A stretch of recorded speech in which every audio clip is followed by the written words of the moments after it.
उत्तराखंड के केदारनाथ में 15-16 जून की रात आई प्राकृतिक आपदा की पहली बरसी पूरी।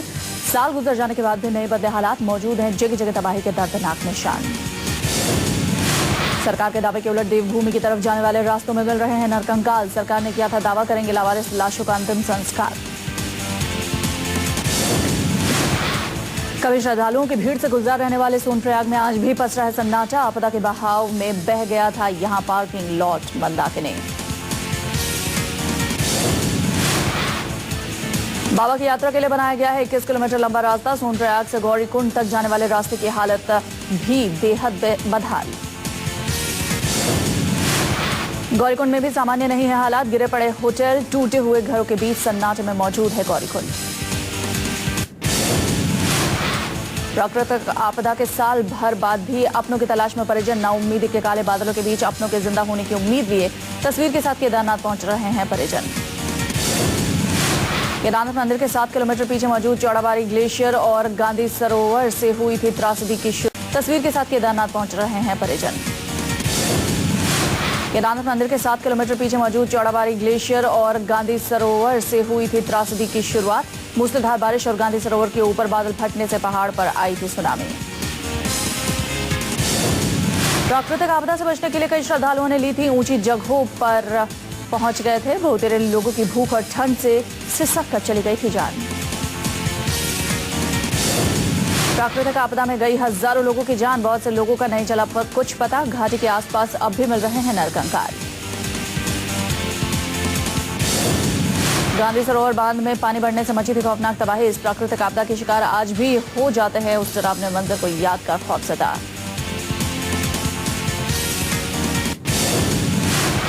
प्रधानमंत्री नरेंद्र मोदी के पहले विदेश दौरे का आज दूसरा दिन। भूटान में कई कार्यक्रमों में शिरकत करेंगे मोदी करेंगे भूटान की संसद को संबोधित। भूटान के जनप्रतिनिधियों के बीच मोदी रखेंगे भारत भूटान द्विपक्षीय संबंधों पर विचार। संसद में मोदी के भाषण के दौरान नहीं बजेंगी तालियां। भूटान की मान्यता के मुताबिक बुरी आत्माओं को भगाने के लिए बजाई जाती है ताली। शुभ कार्यों में नहीं सुनाई देती तालियों की गूंज। भूटान के हेजो में सुप्रीम कोर्ट की नई इमारत का मोदी ने किया उद्घाटन। सुप्रीम कोर्ट की इस इमारत को बनाने में भारत ने भूटान की है 70 करोड़ की मदद। कोलोगेम्पो हाइड्रो पावर प्रोजेक्ट का मोदी के हाथों रखी जाएगी आधारशिला। भूटान की ऊर्जा जरूरतों को पूरा करने के लिए बेहद अहम है ये हाइड्रो प्रोजेक्ट। पश्चिमी दिल्ली के मोतीनगर इलाके में बहस के बाद 2 युवकों समेत 3 लोगों ने दिल्ली ट्रैफिक पुलिस के कांस्टेबल को कार से कुचला। कांस्टेबल की हुई मौत। हादसे के बाद कांस्टेबल को घायल अवस्था में ले जाया गया MAS अस्पताल, लेकिन डॉक्टरों ने कांस्टेबल को मृत किया घोषित। गृह मंत्री राजनाथ सिंह आज करेंगे पुलिस हेडक्वार्टर का दौरा। दोपहर 12 बजे PHQ पहुंचेंगे राजनाथ सिंह। पुलिस के आला अधिकारियों के साथ होगी बैठक। दिल्ली में कानून व्यवस्था की समीक्षा करेंगे राजनाथ। पुलिस के आला अधिकारियों के साथ दिल्ली के क्राइम रेट को काबू में करने को तैयार हो सकता है ब्लूप्रिंट। दिल्ली के पूर्व मुख्यमंत्री अरविंद केजरीवाल आज करेंगे उपराज्यपाल नजीब जंग से मुलाकात। केजरीवाल के साथ आम आदमी पार्टी के नेताओं का ग्रुप भी करेगा जंग से मुलाकात। दिल्ली के ई-रिक्शा ड्राइवर्स को आने वाली दिक्कतों को लेकर केजरीवाल कर रहे हैं उपराज्यपाल से मुलाकात। केजरीवाल राज्यपाल को सौंपेंगे ज्ञापन। सुबह 11 बजे केजरीवाल राज्यपाल से करेंगे मुलाकात। ई-रिक्शा ड्राइवर्स की समस्याओं के निदान के लिए राज्यपाल से ठोस कदम उठाने की करेंगे मांग। उद्योगपति इनेस वाडिया आज अदालत में दाखिल कर सकते हैं अग्रिम जमानत याचिका। अभिनेत्री प्रीति जिंटा से पुलिस में संगीन मामला दर्ज करवाने के बाद वाडिया उठा सकते हैं एहतियाती कदम।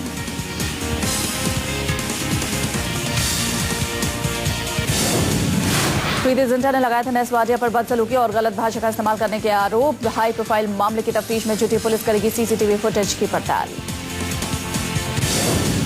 खबरों के मुताबिक 30 मई को IPL मैच के दौरान नेस ने की थी प्रीति के साथ बदसलूकी। सीट को लेकर हुआ था झगड़ा। मुंबई पुलिस कर रही है VVIP गैलरी में लगे CCTV फुटेज की जांच। यहीं से शुरू हुई थी दोनों नामी हस्तियों के बीच सीट को लेकर नोकझोंक। खबरों के मुताबिक वानखेड़े स्टेडियम के कोऑपरेट ऑफिस में हुआ था प्रीति नेस का झगड़ा। कमरे में नहीं था कोई CCTV कैमरा। जांच को मुश्किल बना सकता है CCTV का ना होना। यूपी के मंत्रियों को एसपी सुप्रीमो मुलायम ने लगाई फटकार। उपचुनाव में सभी सीटें जीतने का निर्देश। लोकसभा चुनाव में करारी हार के बाद पहली बार पार्टी सुप्रीमो ने यूपी के मंत्रियों को अपना आवास पर बुलाया है। 4 घंटे तक चली मुलायम और मंत्रियों की बैठक। सूत्रों के मुताबिक आजम खान समेत सभी मंत्रियों ने मुलायम के पास रखी इस्तीफे की पेशकश। यूपी में महिलाओं के खिलाफ जारी है संगीन अपराधों का सिलसिला। फिर बदायूं हुआ शर्मसार। 32 साल की महिला से बच्चों के सामने दबंगों ने किया गैंगरेप।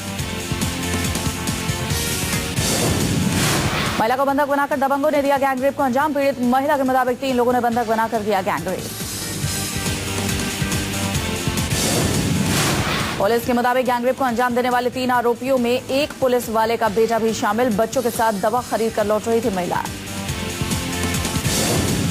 दिल्ली से सटे गाजियाबाद में पुलिस के हत्थे चढ़ा एक नटवर लाल अपनी पहचान बदलकर देता था ठगी को अंजाम। ठगार के गुप्ता पर लगा है 3 लड़कियों से रेप का भी आरोप। कभी डॉक्टर तो कभी एनआरआई बनकर देता था ठगी को अंजाम। आरोपी अखबार में इश्तेहार देकर देता था लोगों को नौकरी का झांसा। पश्चिम बंगाल में एक झूठ मिल के मालिक को श्रमिकों ने कथित तौर पर मिल परिसर में पीट कर मारा। मामले से गरमाई राजनीति। इस हादसे के बाद राज्य की सीएम ममता बनर्जी ने साधा बीजेपी और सीपीएम पर निशाना। कहा बीजेपी और सीपीएम के गुर्गों पर लगाया हत्या का संगीन आरोप। बीजेपी ने भी इस हत्या के बाद राज्य की कानून व्यवस्था को फेल बताया है। पार्टी ने दावा किया है कि राज्य की सीएम कानून व्यवस्था बनाए रखने में विफल हुई हैं।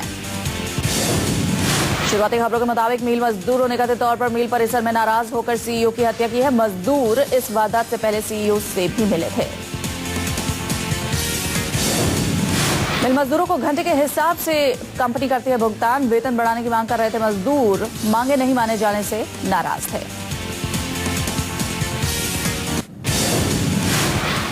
देश की राजधानी दिल्ली में बेखौफ बदमाश सर्राफा कारोबारी को सरेआम लूट कर दिया 1.5 करोड़ की लूट को अंजाम। बाहरी दिल्ली के अलीपुर इलाके की नेशनल हाईवे पर दिया गया लूट की वारदात को अंजाम। अलीपुर इलाके की वारदात। पंजाब से दिल्ली लौट रहे थे ज्वेलर हेमंत जैन। बदमाशों ने 1.25 करोड़ के हीरे 12 किलो चांदी समेत नकदी की लूट की। लूट की वारदात के किसी भी तरह की नहीं हुई मारपीट। सर्राफा व्यापारी और उनके कर्मचारियों को बंदूक के दम पर डराकर घटना को दिया गया अंजाम। पुलिस ने किया मामला दर्ज। आरोपियों की अब तक शिनाख्त नहीं। पुलिस का दावा जल्द गिरफ्तार होंगे आरोपी।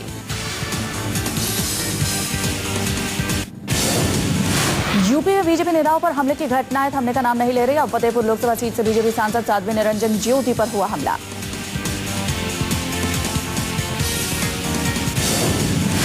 शनिवार की रात भानु पटेल नाम के एक शख्स ने अपने साथ 3 लोगों के साथ मिलकर किया हमला। भानु पटेल ने तमंचे से फायरिंग भी की। भानु पटेल के तमंचे से किए गए हमले से महिला सांसद का अंगरक्षक घायल। बाल बाल बची सांसद की जान। सांसद साध्वी ने शिकायत पर पुलिस ने किया आरोपियों के खिलाफ मामला दर्ज। अभी तक नहीं हुई कोई गिरफ्तारी।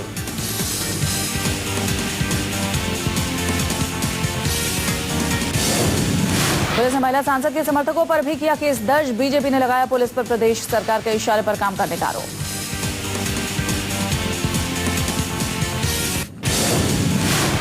हिमाचल मंडी त्रासदी को गुजरे 1 हफ्ता पूरा। अब तक नहीं मिला लापता छात्रों का कोई सुराग। लापता छात्रों की तलाश के लिए हो रही है नासा और इसरो की मदद लेने की तैयारी। राज्य सरकार के मुताबिक बचे हुए 17 छात्रों की तलाश जारी।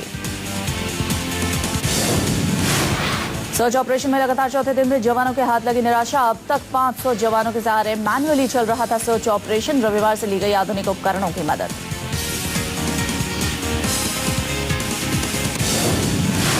एनडीआरएफ के जवानों ने सर्च ऑपरेशन के लिए ली थी विशेष मदद। साइड स्कैन रडार मशीन का किया गया था इस्तेमाल, लेकिन नहीं हाथ लगी सर्च ऑपरेशन के लिए कामयाबी।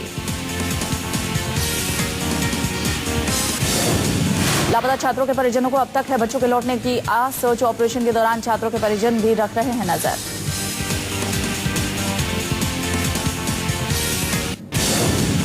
हिमाचल के कांगड़ा के रहने वाले अमन कुमार की 4 साल बाद हुई घर वापसी। सोमालियाई समुद्री लुटेरों की कैद में थे अमन।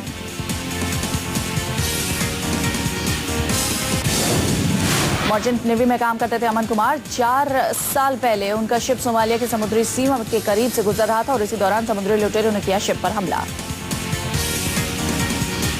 2010 हमारा जहाज 26 नवंबर 2010 को इंडियन ओशन में पकड़ा गया। तो जहाज दुबई से मोम्बासा के लिए जा रहा था। उसमें से हम 23 क्रू लोग था, 2 इंडियन, 7 बांग्लादेशी, 7 पाकिस्तान और 6 श्रीलंकन, 2 शिप पर हमला कर समुद्री लुटेरों ने अमन कुमार का कर लिया था अपहरण। 4 साल तक अमन कुमार लुटेरों का टॉर्चर झेलने को रहे मजबूर।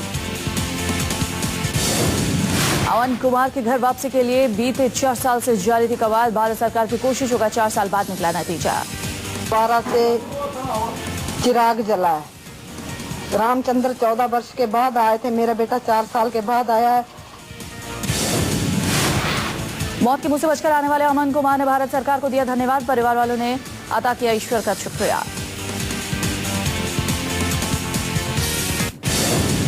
यूपी की राजधानी लखनऊ में सामने आया एक सनसनीखेज मामला। वरिष्ठ आईएएस के निजी सचिव पर लगा महिला के साथ छेड़छाड़ और ठगी का आरोप। सीनियर आईएएस के निजी सचिव ने पीड़ित महिला को दिया था विकास पुष्टहार में नौकरी दिलवाने का झांसा। नौकरी दिलाने के नाम पर आरोपी ने महिला से लाखों रुपए वसूल किए और इसी दौरान महिला से कई बार छेड़छाड़ भी की। नौकरी न मिलने और छेड़छाड़ से परेशान महिला ने आखिरकार पुलिस में दर्ज कराई शिकायत। महिला की शिकायत पर पुलिस ने कार्रवाई की। आरोपी पुलिस की हिरासत में। पुलिस के मुताबिक अपने रसूख का इस्तेमाल कर ठगी को अंजाम देता था आरोपी। पुलिस की जांच जारी। दूसरे कई और मामलों में सामने आने की संभावना। सूरत में हुआ दर्दनाक हादसा। अरब सागर में डूबे 4 इंजीनियर्स। कार का ड्राइवर बार बार बचा। सूरत में हजीरा में पिकनिक मनाने आया था ग्रुप। अब तक 4 डूबे इंजीनियर्स लापता। स्थानीय प्रशासन की लापता इंजीनियर्स को खोजने की कवायद जारी। बड़े पैमाने पर चलाया जा रहा है खोज अभियान। गोताखोरों के अलावा हेलीकॉप्टर की भी ली जा रही है मदद। एक नामी कंस्ट्रक्शन कंपनी में काम करते थे इंजीनियर्स। कंपनी में कॉन्ट्रैक्ट पर काम करते थे ये चारों।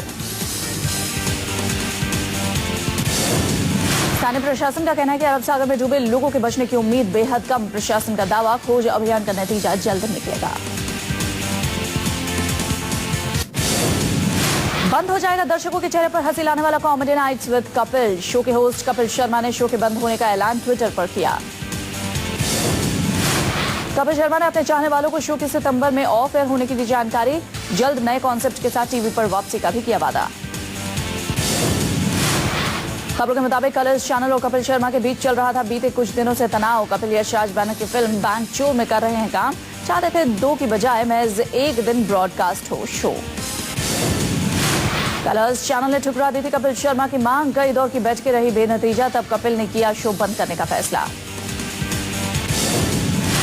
लंबे समय से उदास लबों पर मुस्कुराहट की वजह रहा कपिल का शो। नामी हस्तियों ने शो में की शिरकत।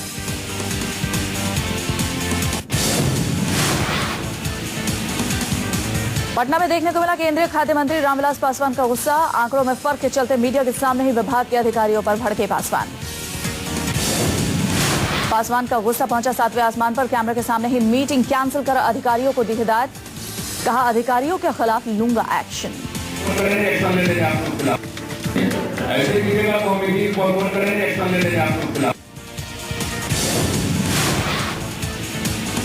एफसीआई की योजनाओं और भंडारण की जानकारी मीडिया को दे रहे थे पासवान। पासवान की ब्रीफिंग और मीडिया को सौंपी गई प्रेस रिलीज के आंकड़ों में था फर्क।